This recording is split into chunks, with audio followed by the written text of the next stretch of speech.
처음에는 그저 흔히 일어나는 단순한 미성년자 실종 사건처럼 보였습니다.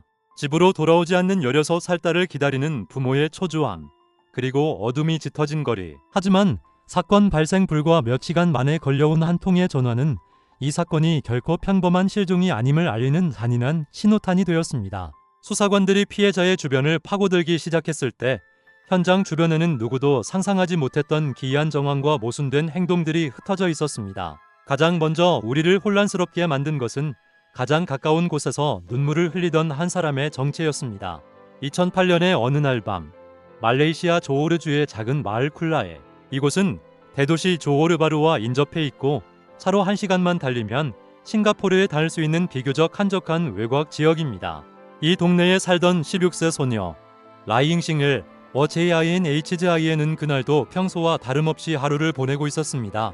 1992년 4월 16일 생인 잉싱은 한창 외모에 관심이 많을 나이였습니다. 늘 머리를 예쁘게 만지고 옷매무새를 가다듬던 그녀는 학교에서 자타가 공인하는 화홍 학교 대표 미인으로 통했습니다. 하지만 그녀가 주변의 사랑을 받았던 건 단순히 아름다운 외모 때문만은 아니었습니다. 잉싱은 학업 성적도 최상위권이었습니다. 말레이시아의 중학생들이 고등학교 진학 전 치르는 가장 중요한 학업평가 시험 PML에서 그녀는 무려 7개의 올을 받았습니다. 여기에 어린 시절부터 무용을 배웠고 양끝이 모래시계 모양인 팽이를 줄로 돌리는 중국 전통 예술인 디아블로 학교 대표팀으로 활동할 만큼 다재다능했습니다. 유복하지 않은 가정 환경의 셋째 딸이었지만 그녀는 늘 밝고 겸손했습니다. 친구들에게 먼저 밥을 사거나 영화를 보여주며 다정하게 대했기에 주변에서는 잉싱을 미워할 수 있는 사람은 아무도 없다고 말할 정도였습니다. 그런 그녀에게는 약 1년 동안 예쁜 사랑을 키워온 안정적인 남자친구도 있었습니다. 잉싱은 부모님의 경제적 부담을 조금이라도 덜어드리기 위해 학업과 일을 병행하기로 결심했습니다. 그녀가 선택한 곳은 집 근처 쇼핑몰에 있는 한 의류 매장의 판매원 자리였습니다. 특유의 성실하고 상냥한 성격 덕분에 매장 주인은 물론 손님들에게도 큰 사랑을 받았습니다. 2008년 5월 11일 목요일, 그날도 잉싱은 학교 수업이 끝난 후 여느 때처럼 쇼핑몰로 향했습니다. 밤 10시가 가까워진 시각, 마감 근무를 마친 그녀는 동료들에게 밝게 손을 흔들며 퇴근길에 나섰습니다. 긴 하루의 학업과 아르바이트로 몸은 천근만근 무거웠지만 집으로 돌아가 쉴 생각에 발걸음을 재촉했을 것입니다. 하지만 그녀가 쇼핑몰 문을 나선 바로 그 순간, 어둠 속에서 거대한 비극이 그녀를 기다리고 있었다는 사실을 16세의 소녀는 전혀 알지 못했습니다. 밤 11시가 넘었지만 잉싱은 집에 도착하지 않았습니다. 처음에는 가족들도 무슨 사정이 있어서 조금 늦어지겠지 하며 크게 걱정하지 않았습니다. 그러나 시계바늘이 자정을 지나 몇 시간이 더 흘러도 딸의 모습은 보이지 않았습니다. 불길한 예감이 머릿속을 스치기 시작한 가족들은 결국 핏기가 가신 얼굴로 경찰서로 향해 실종 신고를 접수했습니다. 가족들이 녀석의 행방을 쫓으며 꼬박 밤을 새운 이튿날 새벽 6시 20분 정막을 깨고 부모의 휴대전화가 요란하게 울렸습니다. 화면에 뜬 이름은 다름 아닌 딸 라이잉싱이었습니다. 부모는 마침내 딸의 소식을 듣게 된다는 안도감에 급히 전화를 받았습니다. 하지만 수화기 너머로 들려온 것은 사랑스러운 딸의 목소리가 아니었습니다. 지독하리만치 차갑고 낯선 한 남자의 목소리였습니다. 라이잉싱은 우리가 데리고 있다. 남자는 단도직입적으로 말했습니다. 딸을 살리고 싶다면 당장 현금 6만 말레이시아 링깃을 준비하라는 요구였습니다.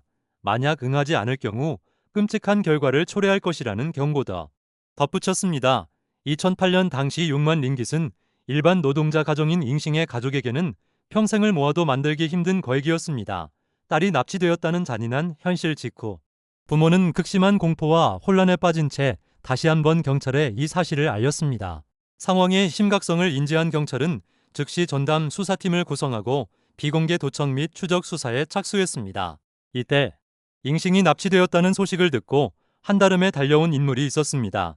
평소 잉싱의 부모와도 꽤 친하게 지내던 그녀의 한 남사친이었습니다. 그는 큰 충격을 받은 듯한 모습으로 평정심을 잃은 부모의 곁을 반나주로 지켰습니다. 그는 흐느끼는 부모를 달래며 수시로 기묘한 조언을 건넸습니다. 유괴범들이 시간을 끌다가 잉싱이를 해칠지 모릅니다. 어떻게든 빨리 몸값을 마련해서 저들이 원하는 대로 해주는 게 안전해요. 그는 유독 몸값을 신속히 전달해야 한다는 점을 반복해서 강조했습니다. 자식을 잃을지도 모른다는 극도의 불안감에 휩싸인 부모에게 그의 말은 마치 유일한 밧줄처럼 들렸을 것입니다. 그 시각 전화를 걸어오는 납치범들은 치밀하고 노련하게 움직이고 있었습니다. 경찰의 추적을 피하려는 듯 그들이 부모에게 거는 전화는 매번 정확히 30초를 넘기지 않았습니다. 수사관들이 위치를 특정하기도 전에 통화는 끊겼고 녀석들은 돈을 전달할 장소를 계속해서 변경하며 경찰의 수사망을 교란했습니다. 마침내 녀석들이 최종적으로 지목한 곳은 조호르바루의 마리나 회의 구역이었습니다. 쿨라이에서 차로 약 45분을 달려야 하는 싱가포르 국경에 극도로 인접한 장소였습니다. 하루 종일 피를 말리는 추적과 구걸 끝에 가족들은 어떻게든 33,000 링깃을 모으는 데 성공했습니다. 범인들이 요구한 금액에는 미치지 못했지만 더 이상 시간을 지체할 수 없었습니다. 다음 날 새벽 3시 범인들의 지시에 따라 잉싱의 지인 한 명이 어둠을 뚫고 약속 장소로 향했습니다. 그리고 미리 지정된 숲을 사이에 현금이 든 가방을 조심스럽게 내려놓았습니다. 하지만 기이한 일은 돈을 전달한 직후에 벌어졌습니다. 돈을 가져간 것이 분명함에도 불구하고 범인들은 약속과 달리 연락을 완전히 끊어버렸습니다. 현장 주변을 샅샅이 뒤졌지만 녀석들의 흔적도 잉싱의 행방도 찾을 수 없었습니다. 돈을 손에 쥔 유괴범들이 왜 갑자기 사라진 것일까? 혹시 처음부터 인지를 돌려보낼 생각이 없었던 것은 아닐까? 수사팀의 머릿속에 최악의 시나리오가 스치며 긴장감이 최고조에 달했습니다. 시간이 없었습니다. 경찰은 즉시 범인들이 도주했을 것으로 추정되는 경로의 폐쇄회로와 차량들을 압박하기 시작했습니다. 그리고 같은 날 오후 6시 15분 도로를 질주하던 의심스러운 픽업 트럭 한 대가 경찰 차량에 의해 포위되었습니다. 차 문이 열리고 그 안에 타고 있던 3명의 젊은 남성이 현장에서 긴급 체포되었습니다. 수사는 급물살을 탔습니다. 체포된 자들의 진술과 단서를 바탕으로 불과 1시간 만에 또 다른 용의자 4명이 추가로 검거되었습니다. 경찰 조사를 받게 된 총 7명의 청년들, 초기 신문 과정에서 혐의가 없는 것으로 밝혀진 3명이 석방되었고 최종적으로 4명의 핵심 용의자가 유치장에 갇혔습니다. 그들의 신원이 밝혀진 순간 수사관들은 귀를 의심했습니다. 22세의 쟁킹홍, 17세의 리앙슐롱, 그리고 겨우 16세에 불과한 후앙준신과 후앙지아웨이, 이들은 모두 학교를 중퇴한 부류였으며 놀랍게도 피해자인 라잉신과 원래 알고 지내던 안면이 있는 사이였습니다. 그리고 이들 중 우리를 가장 큰 충격에 빠뜨린 인물이 숨어 있었습니다. 그는 다름 아닌 잉싱이 납치된 직후부터 부모의 곁에 머물며 슬픔을 위로하고 빨리 돈을 주어야 한다며 독촉했던 바로 그 착한 남사친이었습니다. 수사관들이 그의 기묘한 행동에 의문을 품고 포위망을 좁혀가자 결국 그의 가짜 가면이 벗겨진 것입니다. 그는 유로자가 아니라 이번 납치극을 뒤에서 조종한 핵심 공범 중 한 명이었습니다. 경찰은 이들이 범행에 사용한 말레이시아 국산차 프로톤 위라를 압수해 내부를 수색했습니다. 차 안에서는 몸값을 담는데 사용되었던 검은색 비닐봉지가 발견되었고 그 안에는 아직 쓰지 못한 엄청난 양의 현금이 그대로 들어있었습니다. 물증은 확실했습니다. 이제 남은 것은 단 하나, 16살 소년 아잉싱의 행방이었습니다. 유치장에 수감된 4명의 용의자들은 서로를 쳐다보며 기괴한 침묵을 지키다 마침내 한 남자가 무거운 입을 열었습니다. 그리고 그 입에서 나온 진술은 현장에 있던 모든 이들의 피를 얼어붙게 만들었습니다. 그들이 안내한 곳은 쿨라이의 고요한 주택가 프린세스 제이아 구역의 한 황량한 풀숲이었습니다. 희망이 절망으로 바뀌는 데는 그리 오랜 시간이 걸리지 않았습니다. 범인들이 가리킨 손가락 끝을 따라 수사관들이 도착한 곳은 쿨라이의 한 한적한 주택가 배후에 방치된 황량한 공터였습니다.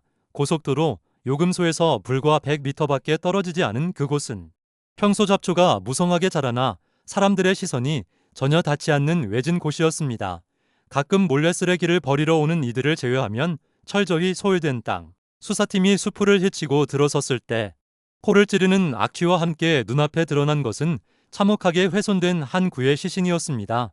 그곳에는 시신을 온전히 남겨두지 않으려 했던 범인들의 잔인한 시도가 그대로 남아 있었습니다. 시신의 하반신은 형체를 알아볼 수 없을 정도로 심하게 그을려 있었고 얼굴 일부 역시 불에 탄 상흔이 역력했습니다.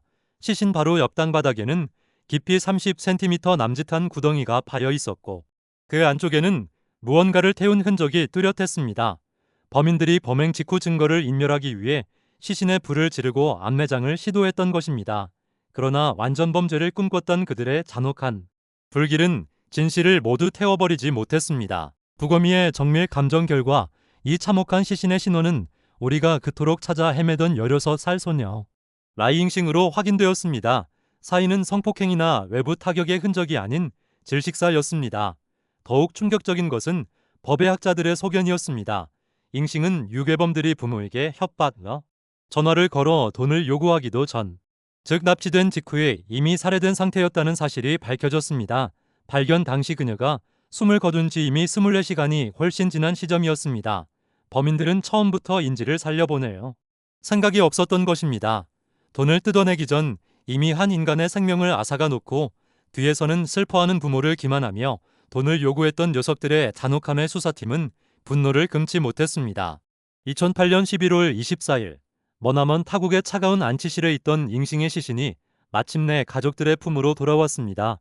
장례식장에는 그녀의 마지막 길을 배웅하기 위해 친척과 친구, 학교 선후배 등 200여 명의 사람들이 모여들었습니다. 영정 사진 속 잉싱은 생전에 그녀가 가장 좋아했던 모습 그대로였습니다. 옅은 화장을 하고 환하게 웃고 있는 유순한 눈망울은 보는 이들의 가슴을 더욱 미어지게 만들었습니다. 잉싱의 절친한 친구들은 차마 친구를 그냥 보낼 수 없어 장례를 치르는 동안 영당 안에서 밤을 새우며 직접 종이를 접었습니다. 그렇게 완성된 400송이가 넘는 종이 장미와 손편지들이 그녀의 관 주위를 가득 채웠습니다. 부모는 딸이 세상에서나마 못다 이룬 꿈을 펼치기를 바라는 마음으로 평소 그녀가 사랑했던 하얀색 보석 드레스와 무용 신발을 관 속에 고이 넣어주었습니다. 그러나 남겨진 이들의 삶은 완전히 부서졌습니다. 특히 딸을 끔찍하게 아꼈던 어머니는 자식을 지키지 못했다는 극심한 죄책감과 슬픔에 빠져 심각한 우울증을 앓기 시작했습니다. 가족들은 어머니가 더 깊은 절망의 늪으로 침잠하지 않도록 한시도 곁을 떠나지 못하며 간호해야 했습니다. 동시에 경찰서 취조실에서는 이 잔인한 유괴 살인극의 전말을 밝히기 위한 강도 높은 수사가 이어졌습니다. 조사 결과 체포된 4명의 청년들은 놀랍게도 모두 전과가 없는 평범한 인물들이었습니다. 범행에 사용된 특별한 흉기나 도구도 발견되지 않았습니다. 전과도 없는 이 어린 청년들이 도대체 왜 이런 끔찍한 괴물이 된 것일까? 범행 동기를 두고 수많은 추측이 오갔지만 수사 과정에서 드러난 진실은 비틀린 소유욕이 낳은 비극이었습니다. 이 사건의 주범은 당시 22세였던 젠킹홍이었습니다. 그는 오래전부터 라이잉싱에게 강렬한 집착을 품고 있었습니다. 수차례 그녀에게 고백하며 다가갔지만 잉싱은 매번 단호하게 그의 마음을 거절했습니다. 거절당했다는 사실을 일종의 모욕으로 받아들인 젠킹홍은 비뚤어진 분노를 키워갔습니다. 결국 그는 혼자 힘으로 그녀를 차지할 수 없게 되자 미성년자였던 나머지 3명을 포섭해 폭력으로 그녀를 납치하고 돈까지 뜯어낼 사악한 계획을 세운 것입니다. 그렇다면 왜 돈을 받기도 전에 그녀를 살해한 것일까? 범인들의 진술을 분석한 경찰은 이들이 범행 초기 극심한 공포와 압박감을 느꼈을 것으로 추정했습니다. 비록 납치에는 성공했지만 잉싱이 자신들의 얼굴과 신원을 너무나 잘 알고 있다는 사실이 문제였습니다. 만약 그녀를 그대로 풀어준다면 자신들이 경찰에 고발당해 파멸할 것이라는 두려움이 엄습하자 이들은 자신들의 범죄를 은폐하기 위해 살인멸구라는 가장 극단적인 선택을 내렸던 것입니다. 사건의 내막이 드러나면서 또 한 명의 남성이 깊은 죄책감과 후회 속에서 눈물을 흘려야 했습니다. 바로 잉싱과 1년 가까이 만남을 이어오던 그녀의 남자친구였습니다. 그는 수사관들에게 평소 잉싱이 주변이 숱한 대시를 받을 때도 늘 선을 지키며 자신을 배려해 주었다고 말했습니다. 하지만 사건이 발생하기 약 2달 전부터 젠킹홍의 스토킹과 괴롭힘이 시작되었습니다. 젠킹홍은 시도 때도 없이 전화를 걸고 협박조의 문자 메시지를 보내며 잉싱을 괴롭혔습니다. 참다 못한 잉싱은 남자친구에게 이 사실을 털어놓으며 고통을 호소하기도 했습니다. 그러나 당시 남자친구는 사태의 심각성을 인지하지 못했습니다. 그저 잉싱이 생각이 깊고 현명한 아이니 감정적인 문제들을 스스로 잘 해결할 수 있을 거라 믿고 조심해서 대처하라는 안일한 위로만 건넸을 뿐이었습니다. 그때 내가 더 경각심을 가졌어야 했습니다. 어떻게든 잉싱이를 지켰어야 했는데 그의 뒤늦은 후회는 뼈아팠습니다.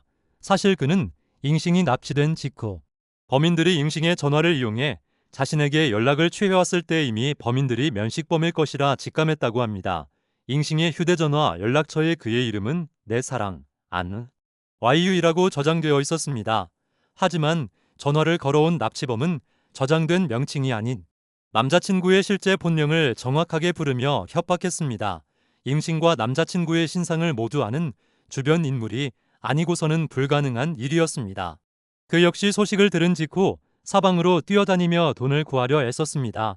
빚을 지는 것조차 마다하지 않으며 범인들의 요구를 맞추려 발버둥 쳤지만 그에게 돌아온 것은 차갑게 식어버린 연인의 시신뿐이었습니다. 지인들이 얽힌 유배극이 이토록 잔인한 살인으로 끝날 줄은 누구도 예상하지 못했습니다. 2008년 5월 25일 검찰은 쟁킹홍을 비롯한 4명의 용의자를 납치 및 살인 혐의로 공식 기소했습니다. 그러나 DNA 감정서 확인과 물증 보강이라는 이유로 재판은 수시로 연기되었습니다. 마침내 2010년이 되어서야 조호르 바루 고등법원에서 본격적인 심리가 시작되었습니다. 말레이시아 법에 따르면 살인죄는 예외 없이 사형에 처해지는 중죄입니다. 그러나 법에는 어떤 처벌을 받더라도 사형을 면할 수 있는 2가지 예외 대상이 명시되어 있습니다. 첫째는요, 임산부이고 둘째는 미성년자입니다.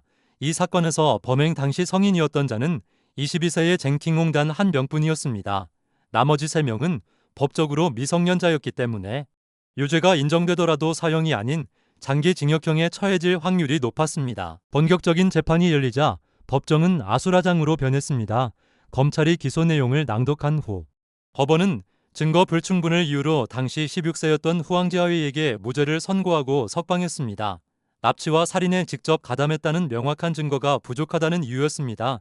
반면 주범은 쟁킹홍과 리앙슐롱, 후앙슌신 3명에게는 범죄를 입증할 충분한 증거가 인정되어 피고인 변론 단계로 넘어갔습니다. 성인으로서 가장 먼저 피고인석에 선 주범 쟁킹홍은 뜻밖의 태도를 보였습니다. 그는 법정에서 자신의 모든 혐의를 전면 부인하기 시작했습니다. 자신은 납치에도 살인에도 가담한 적이 없다며 뻔뻔하게 기나긴 알리바이를 주장하기 시작한 것입니다. 미용실 직원이었던 그의 입에서 나온 변명은 기가 막혔습니다. 주범 쟁킹홍의 입에서 나온 변명은 그야말로 기가 막혔습니다. 미용실 직원이었던 그는 사건 당일 점심 무렵 왕지엔이라는 이름의 친구가 여자친구와 데이트를 해야 한다며 자신의 프로톤 위라 차량을 빌려갔다고 주장했습니다. 왕지엔이 차를 돌려준 것은 다음날 자정이 다 된 시각이었고 그 다음날 아침 출근을 하려다 차 안에서 우연히 유심칩이 빠진 나잉싱의 휴대전화를 발견했다는 것입니다. 공돈을 벌 생각에 눈이 먼 그는 나머지 공범들과 식당에서 만나 전화를 아는 내장에 팔 계획을 세웠을 뿐이라고 말했습니다. 심지어 사건 직후 왕지엔이 다시 찾아와 차를 빌려간 대가로 500링깃을 주었으며 차 안에서 발견된 검은색 비닐봉지 역시 왕지엔이 두고 간 것일 뿐 자신과는 아무런 상관이 없다고 발뺌했습니다. 그러나 수사관들은 이 터무니없는 변명을 그대로 믿지 않았습니다. 무엇보다 왕지엔이라는 인물의 존재 자체가 의심스러웠습니다. 재판 과정에서 검사와 판사는 쟁킹홍에게 왕지엔이 고향, 주소, 가족관계 등 구체적인 인적 사항을 집요하게 추궁했습니다. 하지만 쟁킹홍은 단 하나의 질문에도 명확한 답을 내놓지 못한 채 그저 모른다는 말만 반복했습니다.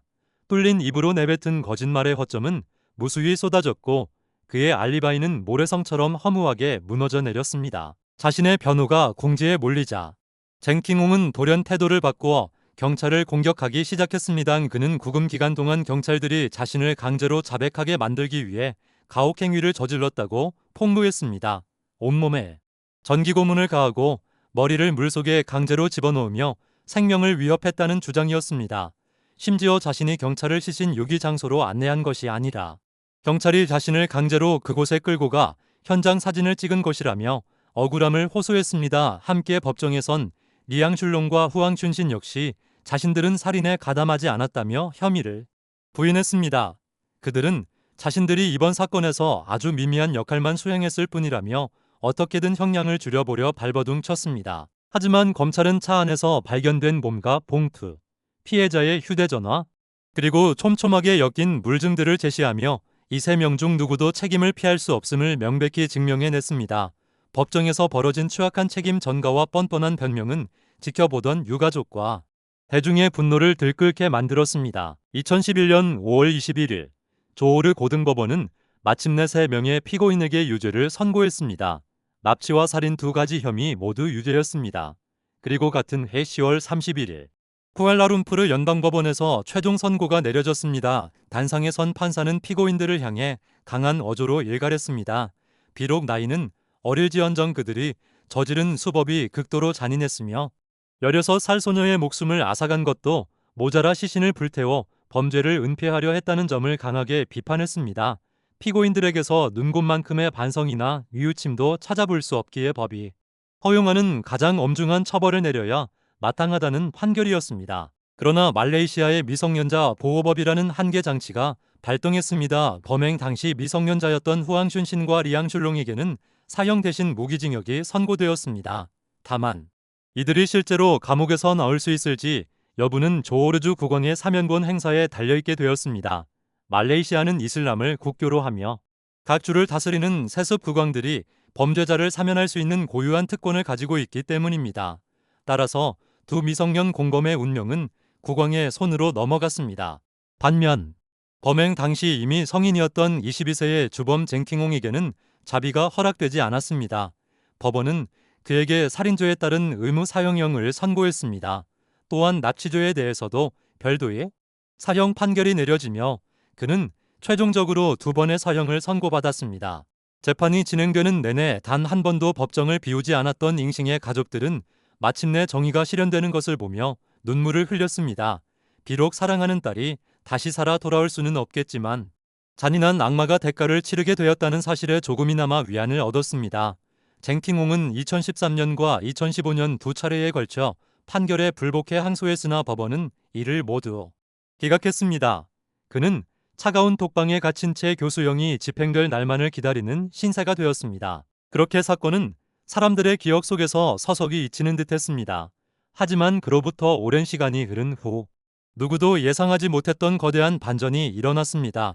사건이 발생한 지 15년이 지난 시점인 2023년 4월 말레이시아 정부는 전 세계적인 인권 논란과 사법 제도의 개혁을 이유로 의무 사형제 폐지 법안을 공식 통과시켰습니다. 과거에는 마약 밀매, 살인, 테러 등 중범죄를 저지르면 범행 동기나 정황에 상관없이 무조건 사형만을 선고해야 처벌이 가능했으나 새 법안은 판사에게 재량권을 부여해 사형 대신 다른 형벌을 선택할 수 있도록 길을 열어준 것입니다. 이 법 개정은 이미 사형 선고를 받았으나 아직 집행되지 않은 수감자들에게 재심을 청구할 수 있는 강력한 기회가 되었습니다. 그리고 사형수 독방에서 수십 년을 버틴 쟁킹홍 역시 이응 기회를 놓치지 않았습니다. 마침내 한참의 시간이 흐른 후 진행된 연방법원의 재심에서 쟁킹홍의 변호인은 법정을 향해 눈물겨운 호소를 이어갔습니다. 쟁킹홍이 오랜 수감 생활 동안 자신의 범행을 깊이 뉘우치고 반성해왔다는 주장이었습니다. 과거 시신을 불태웠던 행동 역시 냉혈한이라서가 아니라 단지 증거를 인멸하고 싶었던 철없는 심리였을 뿐이며 피해자가 목이 졸려 숨진 시간이 그리 길지 않았다는 점을 감안해 형량을 감경해 달라고 궤변을 늘어놓았습니다. 또한 범행 당시 그가 겨우 22세의 철없는 청년이었다는 점을 강조했습니다. 피해자 유가족과 들끓는 여론은 원심의 사형 판결을 그대로 유지해달라며 강력하게 울부짖었습니다.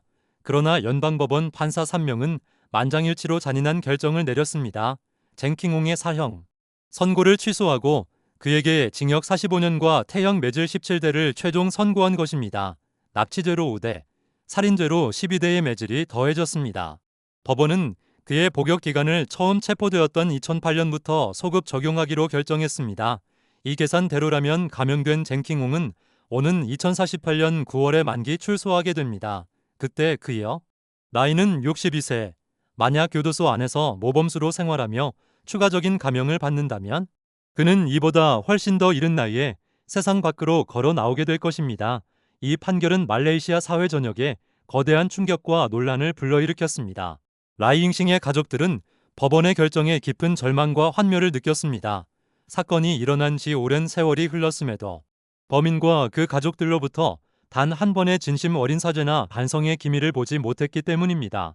오히려 유가족들은 감옥에서 풀려난 녀석이 언젠가 자신들을 찾아와 끔찍한 보복을 가하지 않을까 하는 극심한 공포에 시달려야 했습니다.